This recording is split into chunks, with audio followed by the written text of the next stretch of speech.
ৰকিবুল হুছেইন জিকাটো অসমৰ বাবেই নহয় মুখ্যমন্ত্ৰীৰ বাবেহে অশনি সংকেত ৰকিবুল হুছেইনে কৈছে। নমস্কাৰ, মোৰ অন্যটি নতুন ভিডিঅ'লৈ আপোনালোকক স্বাগতম জনাইছোঁ। আশা কৰোঁ আপোনালোক সকলোৱে ভালে আছে। যিহেতুকে লোকসভা নিৰ্বাচনৰ ফলাফল ঘোষণা হ'ল আৰু ফলাফল ঘোষণা হোৱাৰ দিনাই অসমত এটা তলপাৰ লাগিলে মানে কি কংগ্ৰেছে 3খন আসন পালে। তাৰে আগত যেতুকে এক্সিট পোল ওলাইছিলে তেতিয়া কথা ওলাইছিল যে অসমত মাত্ৰ এখন আসন পাব বুলি কৈছে কংগ্ৰেছে, কিন্তু এতিয়াই পালে কংগ্ৰেছে 3খন আসন। আৰু আমি যদি চাব যাওঁ কৰিমগঞ্জৰ সেই আসনখনক সমান্তৰালভাৱে এটা ফাইট হৈছিল বিজেপিৰ লগত, আৰু সেই ফাইটৰ অলপ ভোটত কৰিমগঞ্জত কংগ্ৰেছে হাৰিলে। যি কি নহওক বাৰু, এতিয়া চৰ্চাত আহিছে ধুবুৰী সমষ্টিটো বিশ্ব ৰেকৰ্ড কৰা বুলি ক'লেও ভুল নহয়। গোটেই অসমতে নহয়, গোটেই ভাৰতবৰ্ষত এটা ৰেকৰ্ড গঢ়াৰ নিচিনা হ'ল যে ৰকিবুল হুছেইনে 10 লাখৰো অধিক ভোটত তেওঁ জয়যুক্ত কৰিলে। সেয়েহে ৰকিবুল হুছেইন হিৰো, ৰকিবুল হুছেইন নায়ক, আমাৰ অসমৰ মুখ্যমন্ত্ৰীয়ে নাম দিছে। সেইদিনাখন যিদিনা ঘোষণা হৈছিল, ফলাফল ওলাইছিল, সিদিনাখনে কৈছিল যে ৰকিবুল হুছেইন নায়ক। কিন্তু তাৰে পিছত লাহে লাহে মুখ্যমন্ত্ৰী যে অনুতপ্ত হ'ল, অনুভৱ কৰিলে যে যদি ৰকিবুল হুছেইনে ইমান ভোটত জয়ী হয়, আজমলটো হাৰি গ'ল মানে কি, এতিয়া চাগে তেওঁ চাগে নিজকে ভাবিছে নেকি মোৰ জীৱনলৈ কিবা সংকেত আহিব বা ৰকিবুল হুছেইনৰ নিচিনা মানুহ এজন ইমান ভোটত জিকিব পাৰে, কেনেকুৱা হ'ব। আমি এনেকৈ এতিয়ালৈকে জিকি পোৱা নাই, আৰু ৰকিবুল হুছেইনে এবাৰলৈকে হাৰিও পোৱা নাই, জিকি আছে, কিন্তু এইবাৰৰ নিচিনা ইমান ভোটত জিকাটো অসম্ভৱ। এনেকৈ ইমানখিনি কৰিলে, আৰু সেই কথাটোকে তেওঁ অনুভৱ কৰি সিদিনাখন গোৱালপাৰাত মুখ্যমন্ত্ৰীয়ে এটা কথা স্পষ্টকৈ ক'লে যে ৰকিবুল হুছেইনে ধুবুৰী সমষ্টিত জিকিলে, আৰু ইমান ভোটত যে জিকিছে, আচলতে এইটো এটা আমাৰ অসমীয়া জাতীয় জীৱনৰ বাবে, অসমীয়াৰ কাৰণে এটা অশনি সংকেত। এতিয়া দেখিলোঁ যোৱাকালি যিহেতুকে ৰাজীৱ ভৱনত কংগ্ৰেছৰ 3গৰাকী প্ৰাৰ্থী, বিজয়ী প্ৰাৰ্থী গৌৰৱ গগৈ, প্ৰদীপ বৰদলৈ আৰু ৰকিবুল হুছেইন, 3জনকে ৰাজীৱ ভৱনত আমাৰ কংগ্ৰেছৰ সভাপতি ভূপেন বৰা তেখেতে উষ্ম আদৰণি জনালে, আৰু আদৰণি জনাই 3জনকে ভাষণ দিবলৈ ক'লে। এজনৰ পিছত এজনে ভাষণ দি গ'ল। গৌৰৱ গগৈও দিলে ভাষণ, আৰু প্ৰদীপ বৰদলৈ দিলে, আৰু ৰকিবুল হুছেইনেও ভাষণ দিলে। আৰু ৰকিবুল হুছেইনে ভাষণত এটা কথা স্পষ্টকৈ ক'লে যে যিদিনা মই জয়ী হৈছিলোঁ, যিদিনা কংগ্ৰেছৰ ফলাফল ওলালে, যিদিনা লোকসভাৰ সেই নিৰ্বাচনৰ ফলাফল ওলাইছিল, আৰু যেতিয়া গম পালে মুখ্যমন্ত্ৰীয়ে যে মই 10 লাখৰো অধিক ভোটত জয়ী হৈছোঁ, তেতিয়াই মুখ্যমন্ত্ৰীয়ে এটা মোক নাম দিছিল হিৰো আৰু নায়ক। এই কথাটো শুনি মই হতভম্ব। তেওঁ কিয় মোক এনেকৈ ক'লে? তেওঁ ভাবিছে চাগে যে এনেকৈ মোক প্ৰশংসা কৰি যে মোক মানে কংগ্ৰেছৰ পৰা বিৰোধিতা কৰিব বিচাৰিছিল। কিন্তু এটা কথা ৰকিবুল হুছেইনে স্পষ্টকৈ ক'লে যে মুখ্যমন্ত্ৰী ডাঙৰীয়া, আপুনি নাভাবিব যে আপোনাৰ জালত মই ফচিম, এইবাৰ আপোনাকহে আমাৰ জালত ফচাই দিম, এনেকুৱা এখন জাল পাতিম, আৰু সেই জালত আপুনি 2খন ভৰি পুতি চটফটাই থাকি এটা সময়ত আপোনাৰ চৰকাৰ ধ্বংস হ'ব, পতন হ'ব। ৰকিবুল হুছেইনে স্পষ্টকৈ ক'লে ৰকিবুল হুছেইনে যেন মুখ্যমন্ত্ৰীৰ জালত আৰু ফচিব নিবিচাৰে, নফচে, এই কথাটো স্পষ্টকৈ কৈ দিলে। তেওঁ ৰকিবুল হুছেইনে এটা কথা গম পালে যে মুখ্যমন্ত্ৰীয়ে এখন আৰু নতুনকৈ জাল ৰচিছে চাগে, আৰু সেই জালত মোক ফচাব চাইছে। সেইকাৰণে ৰকিবুল হুছেইনে ক'লে যে আপোনাৰ জালত মই নফচোঁ, আপুনি ক'ব নালাগে, কিন্তু আপুনি আমাৰ জালত এইবাৰ ফচিব লাগিব, আৰু 2026 বিধানসভাৰ আগতে হয়তো আপুনি আসন ত্যাগ কৰিব লাগিব। আৰু সেয়েহে মুখ্যমন্ত্ৰী এতিয়া ভয় হৈছে। আৰু এটা কথা ক'লে ৰকিবুল হুছেইনে স্পষ্টকৈ যে আগতে হেনো মুখ্যমন্ত্ৰীয়ে ভাষণ দি থাকে বা থিয় হৈ থাকে, যেতিয়া বহে পটককৈ বহি দিছিল, কিন্তু আজিকালি মুখ্যমন্ত্ৰী পটককৈ বহি নিদিয়ে। বহি দিয়াৰ আগত তেখেতে চাই চকীখন ঠিকে আছেনে নাই, আৰু হাত দুখন দি এনেকৈ ধৰিয়ে চকীত বহে, কাৰণ তেওঁ হয়ে বাৱে থকা মানুহখিনি হয়তো তেওঁৰ চকীত 4টা খুৰা কাটি থ'ব পাৰে বুলি মনৰ ভাৱ হয়। ৰকিবুল হুছেইনে কৈছে এইখিনি কথা মই কোৱা কথা নহয়। আৰু ৰকিবুল হুছেইনে এটা কথা কৈছে যে মই তাতে জয়ী হৈছোঁ, জয়ী হোৱাৰ কাৰণে এতিয়া মুখ্যমন্ত্ৰী কৈছে যে অসমীয়া জাতীয় জীৱনৰ বাবে, অসমীয়া জাতিটোৰ কাৰণে এটা অশনি সংকেত বুলি কৈছে মই জয়ী হোৱাটো। কিন্তু মই কওঁ মুখ্যমন্ত্ৰী ডাঙৰীয়া, অসমীয়া জাতিৰ বাবে বা অসমীয়াৰ কাৰণে, অসমবাসীৰ কাৰণে অশনি সংকেত নহয় মই জয়ী হোৱাটো।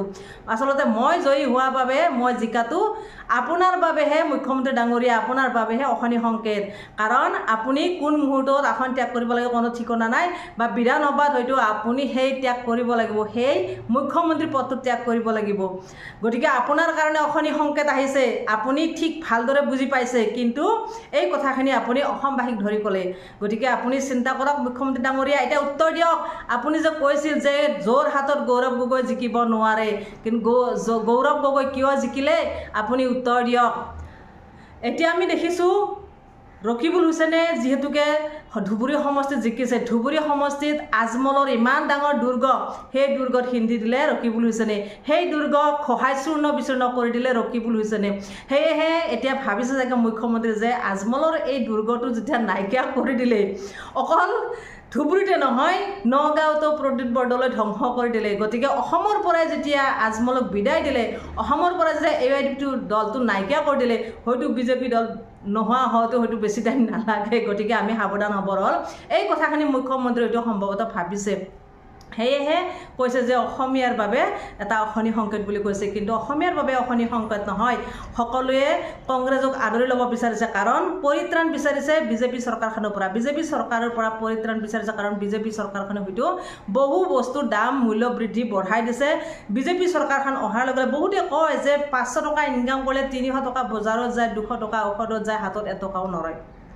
কি কৰিম আৰু 500 টকাৰ ওপৰত হাজিৰা নহয়ে আজিৰ দিনত 500 টকাও হাজিৰা নাপায় বহুতেতো 300 350 টকাতো হাজিৰা কৰি আছে কিন্তু 300 টকাত পৰিয়ালটো পোৱা নাযায় পৰিয়ালটো চলিব নোৱাৰে এদিনত গতিকে বহুত মানুহে জুৰুলা জুমলাত পৰি আছে আৰু সেয়েহে এতিয়া এই যে বস্তু বাহিনীৰ দাম বাঢ়িছে চলিব নোৱাৰা হৈছে সেই কাৰণে এতিয়া সকলোৱে বিচাৰিছে যে আমাক এখন পৰিৱৰ্তন চৰকাৰ লাগে এই চৰকাৰখনক আমি বিদায় দিব বিচাৰো মানে বিজেপি চৰকাৰৰ পৰা পৰিত্ৰাণ বিচাৰিছে আৰু সেয়েহে অসমৰ ৰাইজে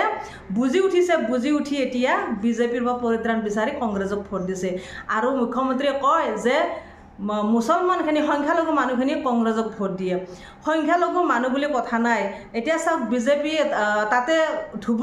ধুবুৰীটো গম পাইছে যে UDFে দুৰ্গল বনাই লৈছিল UDF জিকি আছিল আজমল চাচা জিকি আছিল তাতে ধুবুৰীত গোটেই মুছলমান সংখ্যালঘু মানুহখিনি আজমলক দি আছিল কিন্তু এতিয়া গম পাইছে যে আজমল আৰু বিজেপি যে এটা মুদ্ৰাৰ ইপিঠি এই কথাটো ধুবুৰী সমষ্টিৰ মানুহে বুজি পাইছে আৰু বুজি পাই পিনে আজি এই আজমলকো ইয়াৰ পৰা বিদায় দিছে যে বিজেপিৰ পৰা যিটো আমাক পৰিত্ৰাণ লাগে আজমলক ৰাখিলে আপোনাৰ গতিকে আজমলকো আমি ইয়াৰ পৰা বিদায় দিওঁ আমি পৰিত্ৰাণ বিচাৰোঁ আমি কংগ্ৰেছক ভোট দিম আমি হাতৰ চিনত ভোট দিম এই কথাটো ভাবি চিন্তি আজি সকলো ৰাইজ ওলাইছে আৰু এটা কথা ভোটাৰসকল এতিয়া নিৰক্ষৰ হৈ থকা নাই বা অশিক্ষিত হৈ থকা নাই ভোটাৰসকলে শিক্ষিত হৈছে সেয়েহে সকলোৱে চিন্তা কৰি বিবেক ভোট দান কৰিছে আৰু ৰকিবুল হুছেইনক জয়যুক্ত কৰি এটা সাংসদলৈ পঠাব কাৰণ সাংসদত যাতে মাতে ধুবুৰী ৰাইজৰ হৈ এই কথাটো ধুবুৰী ৰাইজে বুজি পাইছে সেয়েহে বিজেপিক বা UDFক ভোট নিদি দিছে ৰকিবুল হুছেইনক গতিকে মুখ্যমন্ত্ৰী মহোদয় আপুনি ইমান চিন্তা কৰিব নালাগে আপুনিতো আসনত বহিলে আপুনি আৰু নেক্সট বহিব পাৰিবনে নোৱাৰে কি কৰিলে অসমৰ ৰাইজে আপোনাক ভাল পাব সেইটো কথা বেছি চিন্তা কৰাটো ভাল আৰু ৰকিবুল হুছেইনে এটা কথা কৈছে বস্তুৰ দাম যি বঢ়াইছে আপুনি সেই বস্তুৰ দাম কমোৱাৰ কথা চিন্তা কৰক এই টলগেট এইবিলাক কমোৱাৰ কথা চিন্তা কৰক স্কুল কলেজবিলাক খুলি দিয়ক এইবিলাকৰ কথা চিন্তা কৰক কোন জিকিলে অশনি সংকেত কোন জিকিলে কি হয় এইবিলাক কথা চিন্তা কৰি লাভ নাই এতিয়া গৌৰৱ গগৈ জিকাটো সেই মই আগতে কৈছোঁ যে গৌৰৱ গগৈৰ সেই সমষ্টিত হাই ভোল্টেজ সমষ্টি বুলি কৈছে অসমৰ ভিতৰত আৰু গৌৰৱ গগৈ হৰাবলৈ তপন গগৈৰ হৈ বহুত মানে কেম্পেইনিং চলাইছিলে বিজেপিৰ প্ৰাৰ্থীসকলে বিজেপিৰ সেই নেতাসকলে কিন্তু তাত চলায়ো পাত্তা নাপালে গৌৰৱ গগৈ জয়ী কৰালে সেই যোৰহাট শিৱসাগৰবাসী অথচ তাতে 2-3টা বিজেপিৰ বিধায়ক আছে যে মৰিয়নীখনো মানে যিটো ৰূপজ্যোতি কৰ্মী তেখেতো এতিয়া বিজেপিত আহিছে তেখেতৰে সমষ্টি আছে আৰু এটা সময়ত ৰূপজ্যোতিয়ে হাঁহিছিল গৌৰৱ গগৈক যে তেওঁ হেনো ৱাৰ্ড মেম্বাৰ হোৱাৰো যোগ্যতা নাই আৰু সেই গৌৰৱ গগৈ আজি সাংসদ হৈ দেখুৱাই দিলে যোৰহাট সমষ্টিত যোৰহাট শিৱসাগৰ মাজুলীত অৱশ্যে বেছি ভোট নাপালে বুলি কৈছে অলপ ভোটত তেওঁ মাজুলী সমষ্টিৰ পৰা অকণমান হাৰিছে হ'লেও মাজুলী ভাল পায় গৌৰৱ গগৈ বাকী সমষ্টিত তেওঁ ইমান ভোটত জিকিছে তাৰ কাৰণে বহুত বহুত ধন্যবাদ দিছে গৌৰৱ গগৈ গতিকে মুখ্যমন্ত্ৰী এইখিনি কথা বুজি পাইছে যে গোটেইখিনি দেখোন এতিয়া কংগ্ৰেছৰ হাতলৈ গৈ আছে সেয়েহে আমি অসমবাসী হৈও আপোনাক হাজিৰ কৰিছোঁ মুখ্যমন্ত্ৰী আপুনি যদি চৰকাৰখন ৰাখিব বিচাৰিছে তেনেহ'লে আপুনি বস্তু বাহিনীৰ দাম কমাওক আৰু অসমৰ ৰাইজৰ মাজলৈ সোমাই যাওক অসমৰ ৰাইজে আপোনাৰ পৰা কি বিচাৰিছে সেইটো চিন্তা কৰক কেম্পেইনিঙৰ সময়ত আমি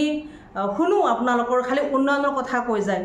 কিন্তু অসমৰ যদি আপুনি জিকাৰ পিছত বা এই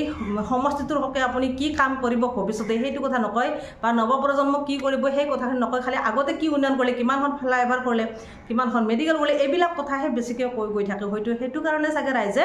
আপোনালোকক বেছি বিচৰা নাই গতিকে ৰাইজৰ কথাটো শুনিবলৈ চেষ্টা কৰক বা ৰাইজৰ বিচাৰবিলাক ভালদৰে শুনক মনৰ কথা বুজিবলৈ চেষ্টা কৰক নিশ্চয় আপুনিও থাকিব এইখন আসনত গতিকে ৰকিবুল হুছেইনক অশনি সংকেত নকৈ পিনে আপুনি নিজে ভৱিষ্যত আগুৱাই যোৱাটো চেষ্টা কৰক গতিকে ৰকিবুল হুছেইনে ক'লেই যে মোৰ কাৰণে অসমবাসী নহয় মুখ্যমন্ত্ৰীৰে অশনি সংকেত হ'ব পাৰে কাৰণ মুখ্যমন্ত্ৰীৰ ওপৰত এতিয়া ৰকিবুল হুছেইনৰ বহুতো অভিযোগ আছে মুখ্যমন্ত্ৰীৰ ওপৰতে বহুত কথা জানে তেওঁলোকে আৰু যেতিয়াকৈ ৰকিবুল হুছেইন সাংসদ হৈয়ে গ'ল যদি বিধানসভাতো যদি কংগ্ৰেছ চৰকাৰ আহে আমাৰ অসমত তেনেহ'লে হয়তো মুখ্যমন্ত্ৰীৰ অৱস্থা বেয়াও হ'ব পাৰে তেওঁলোকে চাগে কিবা বুজি পাইছে সেইকাৰণে তেওঁ কৈছে অশনি সংকেত সেইকাৰণে ৰকিবুল হুছেইনে কৈছে যে অশনি সংকেত মুখ্যমন্ত্ৰীৰ কাৰণে হয়তো কিবা বেলেগ কাম কৰিব পাৰে সেইকাৰণে কৈছে যে মুখ্যমন্ত্ৰীৰ কাৰণে অশনি সংকেত বাৰু যি কি নহওক এইখিনি কথা ৰকিবুল হুছেইনে কৈছিল যোৱাকালি ৰাজীৱ ভৱনত এটা স্পষ্ট তেওঁ মানে বাইক মন্তব্য কৰিছিলে সেইখিনি কথাকে মই আজি আপোনালোকৰ ওচৰত দাঙি ধৰিলোঁ আপোনালোকে ভিডিঅ'টো চাই কেনেকুৱা পালে কমেণ্টত জনাব এটা মৰম লগা কমেণ্ট এৰি দিয়ক আৰু এইখিনি কৈ আজি মই মোৰ ভিডিঅ'টো সামৰিছোঁ আজিলৈ বাই বাই